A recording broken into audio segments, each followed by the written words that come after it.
네, 우리는 왜 이렇게 타인의 이해와 또 공감을 바라는 걸까요? 좀 쿨하게 살고 싶은데 항상 친구하고 얘기하다 보면은 결국은 내 말을 좀 들어줘. 내 마음에 동의해줘. 이렇게 되는 것 같아요. 이해받고 공감받고 싶은 욕구는 사람이 가진 기본적인 그게 본능이죠. 본능이에요? 네, 그렇기 아, 때문에 다른 사람과의 관계가 필요한 거고 그런 욕구가 있으니까 뭐 연애도 하고 결혼도 하고 또 아이도 키우고 이렇게 되는 거죠. 그럼 이게 가장 기본적인 본능이기 때문에 이상한 건 아니네요? 이상한 거 아니죠. 이상한 거 아닌데 내가 그거를 경험을 적게 하면 그거를 더 점점 많이 원하게 되죠. 결핍감이 있으니까.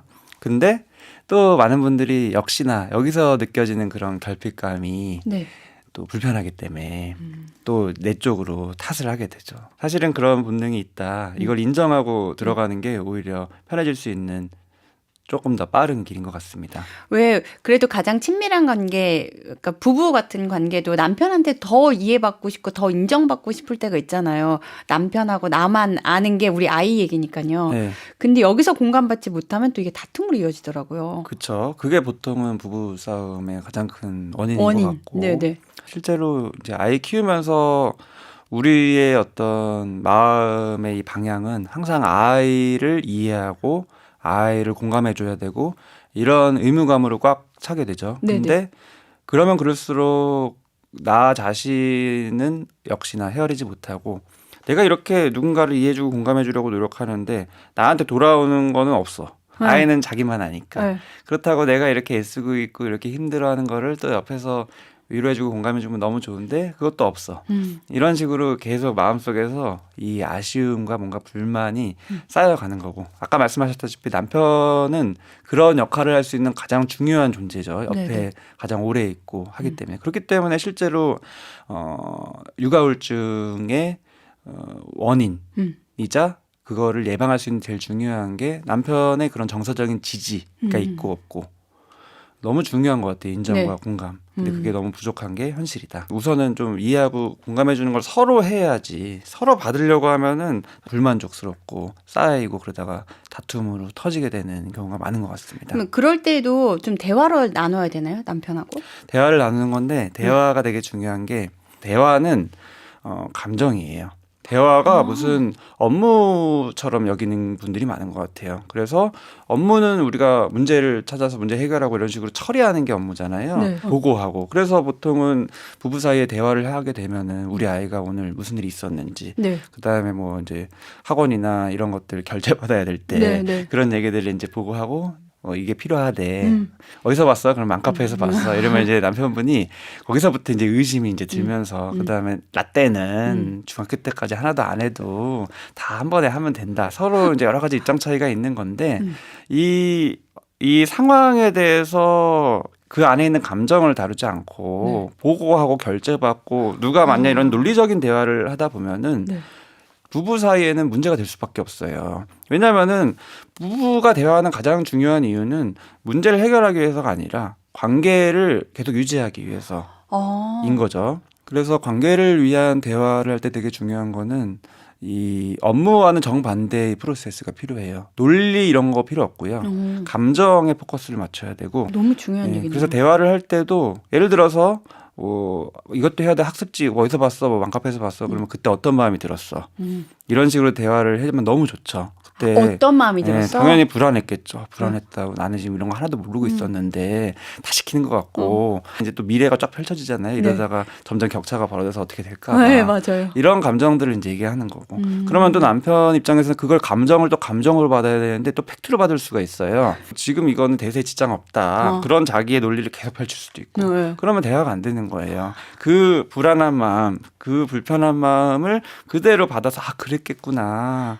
다들 그런 분위기면 진짜 그랬겠다. 네. 이런 식으로 받아주면은 감정이 좀 해결이 되고 저 사람이 내 얘기를 듣네. 내 감정을 들어주네. 이런 얘기를 계속하는 거예요. 근데 이제 그게 뭐야?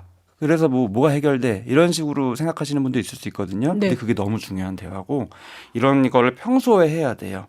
그래야지 오히려 대화가 계속되면서 실질적인 그런 격차, 생각의 격차나 이런 것들도 그 이면에 있는 감정을 다뤄야지만 점점 알게 모르게 상대방의 마음을 헤아리고 나도 모르게 이 생각의 그런 흐름이 조금 더 극과 극으로 치우쳤던 게 조금 더 가운데 쪽으로 몰릴 수가 있는 거죠. 선생님 같은 경우는 어떻게 하세요? 저희도 이제 그런 대화를 많이 하려고 노력을 해요. 근데 저는 정신과 의사이기 때문에 이런 대화에 좀 능숙한데 네. 아내가 오히려 어떤 팩트로 그럴 수도 받을 있구나. 수가 있죠. 네. 네. 아내와 남편의 일반적인 경우를 말씀드렸고 네. 저희 부부처럼 이게 남녀의 역할이 약간 반대가 돼서 네. 한 사람은 감정을 얘기하려고 하는데 한 사람은 논리를 추구하는 경우도 맞아요. 많아요. 네. 근데 관계는 논리가 아니다. 이거를 계속 말씀드리고 싶습니다. 그다음에 감정 대화를 하기 위해서 중요한 게 내가 말을 하려고 하는 것보다는 들으려고 하는 마음을 가지는 게 진짜 중요해요. 물론 들을 때는 그냥 아무 생각 없이 듣는 게 아니라 그 마음을 헤아리면서 리액션 하면서 그 감정에 집중해서 이제 들어주고 맞장구 쳐주고 그래서 어떤 마음이 들었어 이런 식으로 얘기해주고 사실은 그거 오늘 결정 안 해도 되는데 네. 마음이 그렇게 조급해요. 왜 그런 걸까 또? 이게 아이 키우다 보면 마음이 조급해지기도 하고 저희가 대화를 할 때 습관이 뭔가 항상 결론 내는 게 습관이 돼 있어서 그래요. 업무 처리처럼 결제가 아니에요. 뭐 남자들이 다 뭐 논리적이기만 하고 업무 처리만 할 것 같고 문제를 해결하려고만 할 것 같지만 이런 마음이 또 이면에 다 있어요. 인정받고 공감받고 싶은 마음. 또 그게 충족됐었을 때 굉장히 이제 의욕이 나고 지금 오늘 저희가 주제 이해받고 공감받기. 공감받고 싶은 게 사람의 본능이라고 말했잖아요. 나한테도 있고 남편한테도 있는 거고. 저희가 지금 남편의 애로 부부관계 예를 들었지만 사실은 아이와의 관계 관계에서도. 똑같은 거죠. 아이가 무슨 얘기를 했었을 때 항상 부모로서 뭘 가르쳐줘야겠다는 생각 때문에 오늘 내가 이거 제대로 안 가르쳐주면 큰일 날까 봐. 근데 천천히 해도 되는 거고 천천히 하려는 마음이 있어야지 충분히 마음을 들어줄 수가 있어요. 아이의 마음이요? 네, 그리고 아이의 마음은 사람이 다 마찬가지지만 그날만 그 감정을 다 표현할 수 있는 게 아니라서 오늘 충분히 얘기하고 내일 또 얘기했었을 때 오늘 못한 더 구체적인 디테일한 감정들이 또 표현될 수도 있고. 저도 아이가 갑자기 되게 지난 일인데 며칠 전 일인데 갑자기 그거 너무 재밌었어 이러니까 그렇죠. 그때는 막 재밌었어 하는데 대답을 안 하는 그쵸. 거예요. 갑자기 어느 순간 밥 먹다가 재밌었어 이러니까 또 마음은 풀리는데 이건 뭐지 이런 생각이 들더라고요. 그렇죠. 관계라는 게 우리가 전편에서는 내 마음을 잘 들여다보는 게 앞으로의 좋은 관계를 유지하는 것도 있지만 내 마음을 잘 들여다보면서 상대방도 역시 그냥 기본적인 본능이 있으니까 그걸 공감받고 싶어하는 그 마음을 내가 인정해주고 받아주는 것도 되게 중요한 거네요. 네, 중요한 건데 역시나 그래도 순서는 내 마음이에요. 왜냐하면은 지금 이런 식으로 저희가 말했기 때문에 그래 내가 한번 해보자 듣다가 못 듣는 경우가 많아요. 그 이유는 뭐냐면은 내 마음에 내가 스스로 내 마음을 이해하고 공감하는 게 부족했었을 때는 조금 듣다가 지쳐요. 마음에 여유가 없어서 나는 이렇게 듣기만 해야 되냐 속으로 괜히 또 꿍할 수도 있고 우선순위는 내가 먼저 내 스스로의 마음을 이해하고 공감하는 게 진짜 중요합니다. 근데 많은 분들이 다른 사람 관계에서 이해받고 공감받는 느낌 부족하고 거기서 또 속상하고 이래서 힘든 분들을 잘 살펴보면은 그 이면에는 자기 스스로 자기 마음을 이해하고 공감하는 게 많이 부족한 경우들이 많아요. 네, 이해와 공감 우리 삶에 꼭 필요하죠. 엄마가 되고 나서는 그 마음이 더 커지는데요. 다른 사람에게 이해받고 공감받는 것도 중요하지만 스스로 나를 이해하고 내 가치를 인정해주고 그래서 인정받고 싶은 그 마음을 스스로 채워가는 것도 도움이 된다고 합니다. 인정받고 싶은 마음이 든다면 스스로 나에게 떠먹여주기 기억하시기 바랍니다. 네, 현실육아 저는 지금까지 아나운서 박민영이었고요. 저는 정신건강의학과 전문의 정우열이었습니다.